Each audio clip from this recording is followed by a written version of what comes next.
Hi everyone, welcome to another video on SQL by Simplilearn. Today we are going to learn two important SQL statements or clauses that are widely used, that is group by and having. First, we'll understand the basics of group by and having, and then jump into MySQL Workbench to implement these statements. So let's begin. First, what is group by in SQL? So the group by statement or clause groups records into summary rows and returns one record for each group.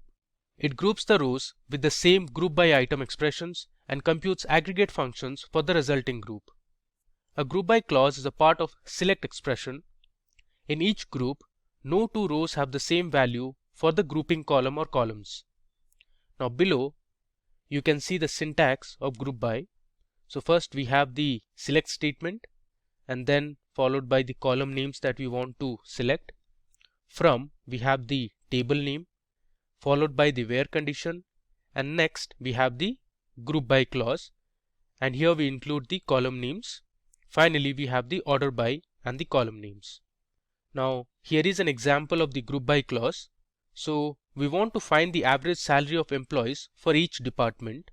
So here you can see we have the employees table. It has the employee ID, the employee name, the age of the employee, we have the gender, the date on which the employee had joined the company, then we have the department to which each of these employees belong to, we have the city to which the employees belong to, and then we have the salary in dollars. So actually we'll be using this employees table on MySQL Workbench as well. So if you were to find the average salary of employees in each department, so this is how your SQL query with group by clause would look like. So we have selected department, and then we are using an aggregate function, that is AVG, which is average, and we have chosen the salary column, and here we have given an alias name which is average underscore salary, which appears in the output, you can see here, from employees, and we have grouped it by department. So here in the output you can see we have the department names and the average salary of the employees in each department. Now let me take you to my MySQL Workbench, where we will implement group by and solve specific problems. If getting your learning started is half the battle, what if you could do that for free? Visit SkillUp by Simplilearn. Click on the link in the description to know more. Okay, so I am on my MySQL Workbench. So let me make my connection first. I'll enter the password. So this will open my SQL editor. So first of all, let me check the databases that I have. So I'll use my query, that is show databases. Let's run it. Okay, you can see we have a list of databases here. I'm going to use my SQL underscore intro database. So I'll write use SQL underscore intro. So this will take us inside this database. I'll run it. Alright, now you can check the tables that are present in SQL underscore intro database. If I write show tables, you can see the list of tables that are already present in this database. To do our demo and understand group by as well as having, let me first create an employee table. So I'll write create table employees. Next, I'll give my column name as employee underscore ID, which is the ID for each employee. I'll give my data type as integer, and I'll assign employee ID as my primary key. Next, I'll give employee underscore name, and my data type would be varchar. I'll give the size as 25. My third column would be the age column. Age would obviously be an integer. Then I have my gender column. I'll use character data type and assign a value of 1 or size of 1.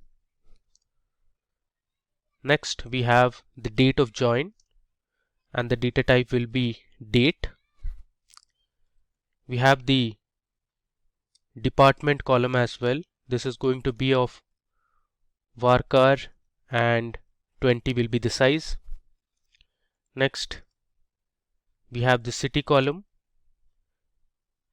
which is actually the city to which the employee belongs to.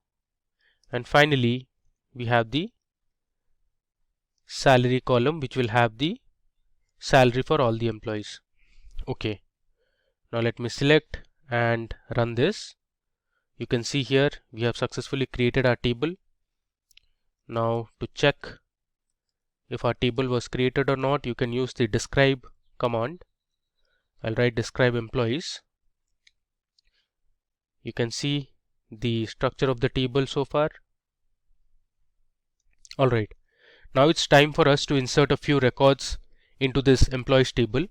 So I'll write insert into employees and I'll copy paste the records which I have already written on a notepad. So let me show you. So this is my EMP notepad and you can see I have already put the information for all the employees. So let me just copy this and we'll paste it here. Alright, let me go to the top and verify if all the records are fine. Alright, so let's run our insert query. Okay, so you can see here we have inserted 20 rows of information. And now let's check the table information or the records that are present in our employees table. I'll write select star from employees.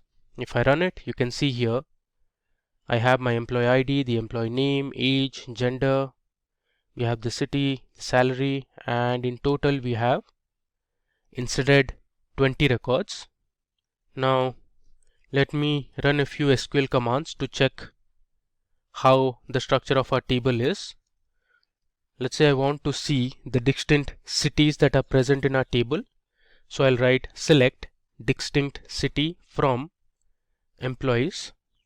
If I run this, you see here there are total 8 different cities present in our employees table. So we have Chicago, there's Seattle, Boston, we have New York, Miami and Detroit as well. Now let's say you want to know the total number of departments that are present. So you can use distinct department. If I run this, alright, you can see we have 7 rows returned and here are the department names. So we have sales, marketing, product, tech, IT, finance and HR. Alright, now let me show you another SQL command. Now this is to use an aggregate function. So I want to find the average age of all the employees from the table. So I can write select AVG, which is the aggregate function for average. Inside that I have passed my age column from employees. If I run this, so the average age of all the employees in our table is 33.35. Now say you want to find the average age of employees in each department. So for this you need to use the group by clause. I'll give a comment here. I want to find the average age in each department. So I'll write select department, comma, I'll write average of age from employees group by department. Now if I run this, you can see here we have our 7 departments on the left and on the right you can see the average age of employees in each of these departments. Now you can see here in the output it says AVG of age, which is not readable, so I can give an alias name as average age. Alright, I can bring this down and if you want you can round the values also. So you can round the decimal places. So I'll use a round function before the average function, and the round function takes two parameters. One is the variable and the decimal place you want to round it to. So if I run this, there you go. You can see here we have the average age of all the employees in each of these departments. Alright. Now suppose you want to find the total salary of all the employees for each department. So you can write select department, comma. Now I want the total salary, so I'll use the sum function and I'll pass my column as salary from employees group by department. Let's run this query. You can see here in the output we have the different departments, and on the right you can see the total salary of all the employees in each of these departments. Now here also you can give an alias name as total underscore salary.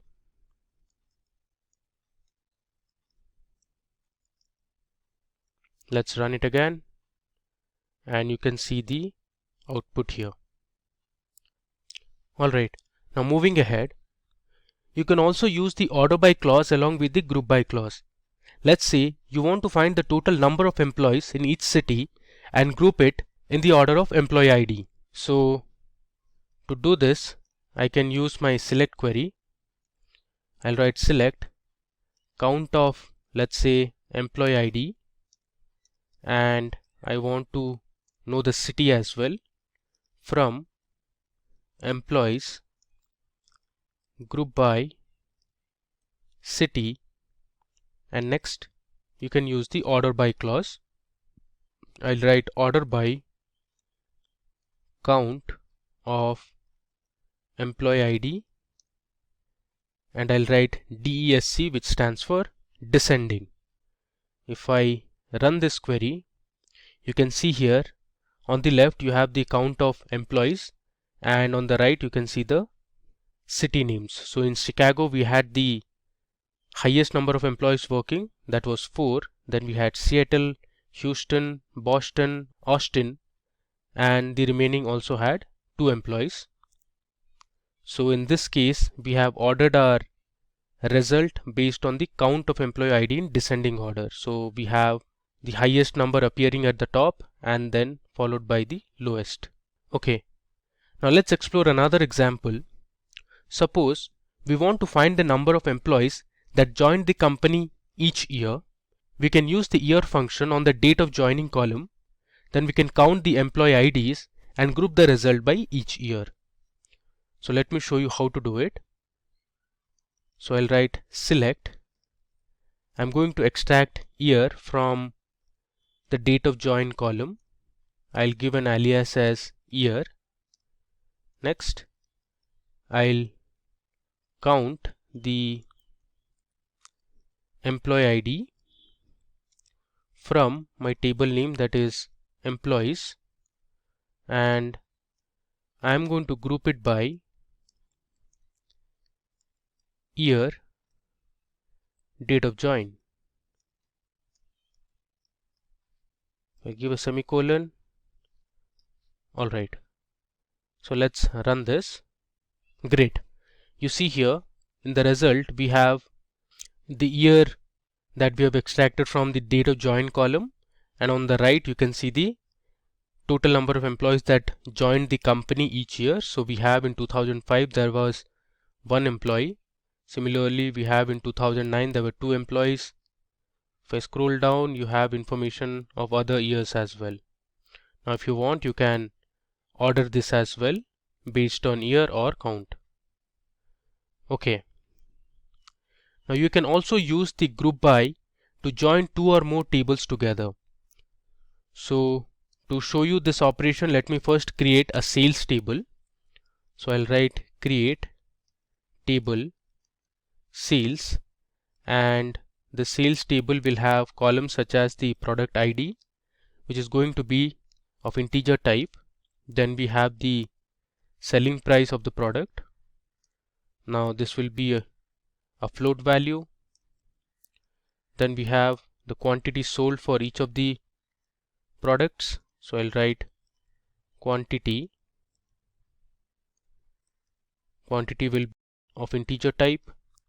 Next we have the state in which the item was sold, and state I'll put it as varchar and give the size as 20. Let's run this so that we'll create our sales table. Alright, so we have successfully created our sales table. Next we need to insert a few values to our sales table.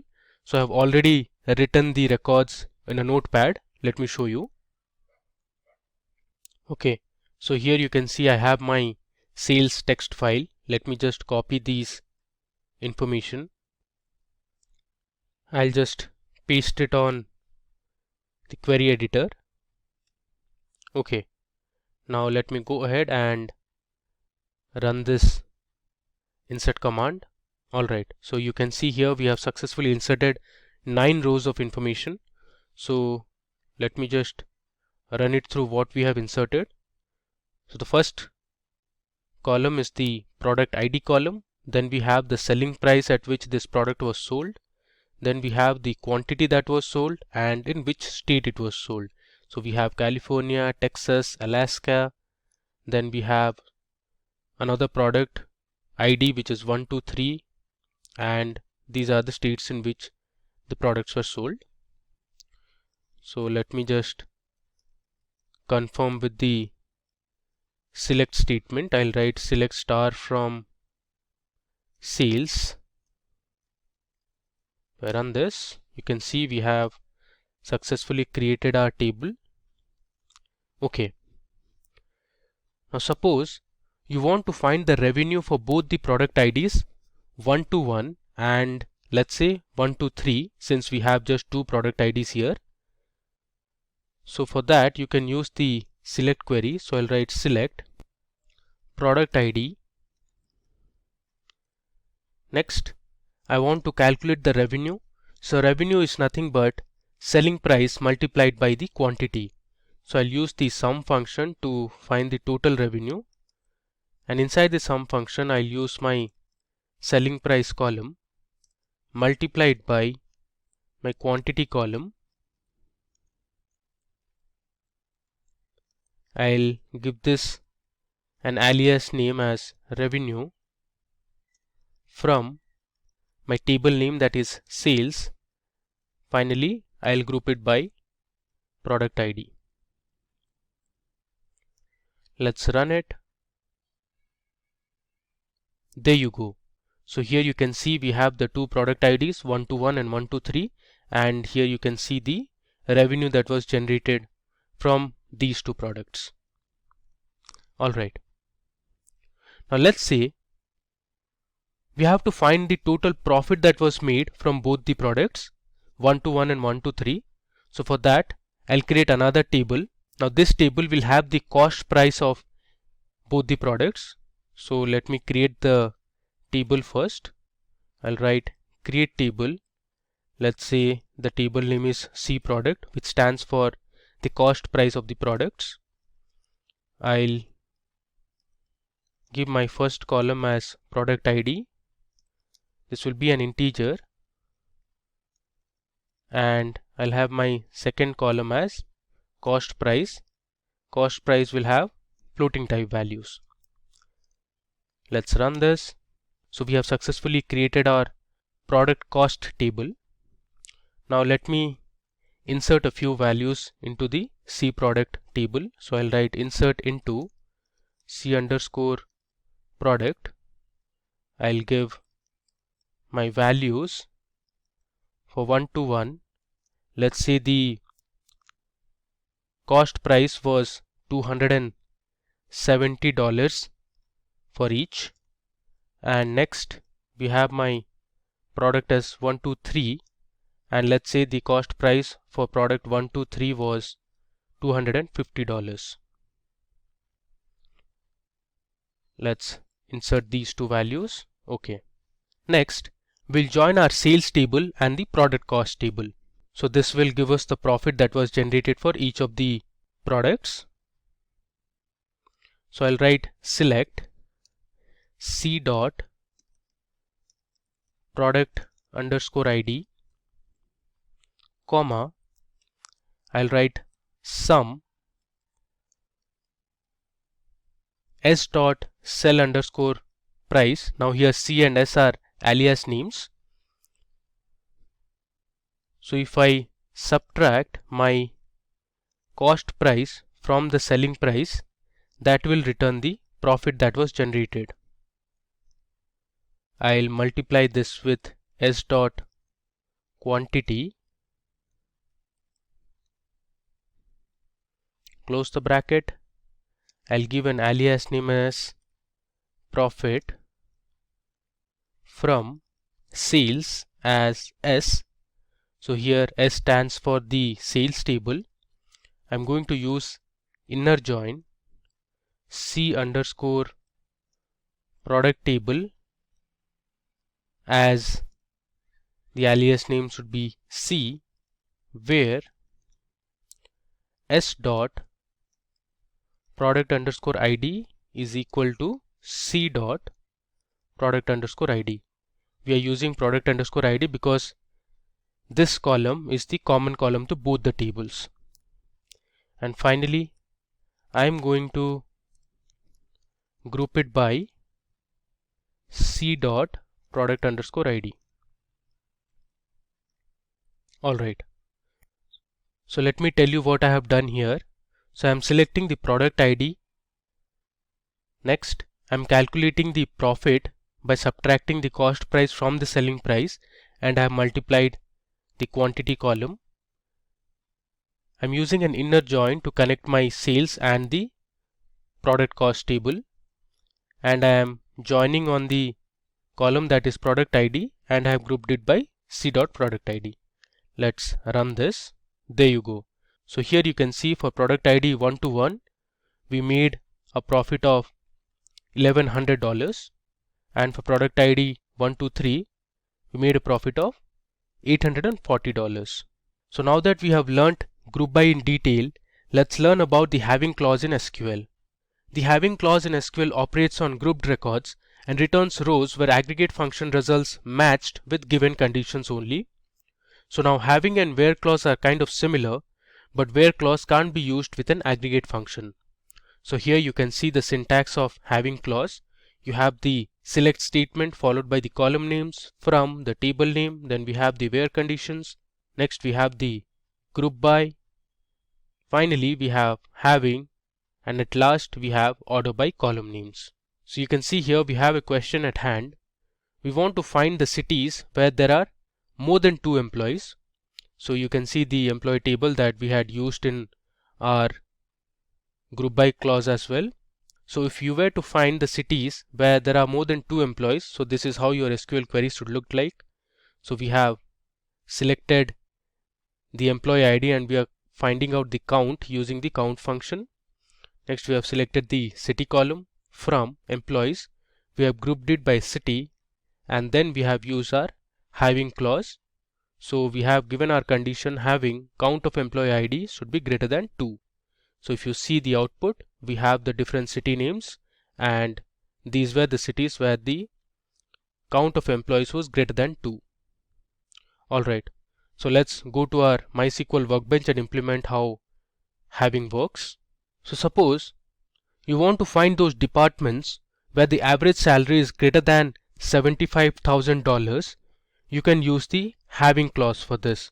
So let me first run my table, which is employees.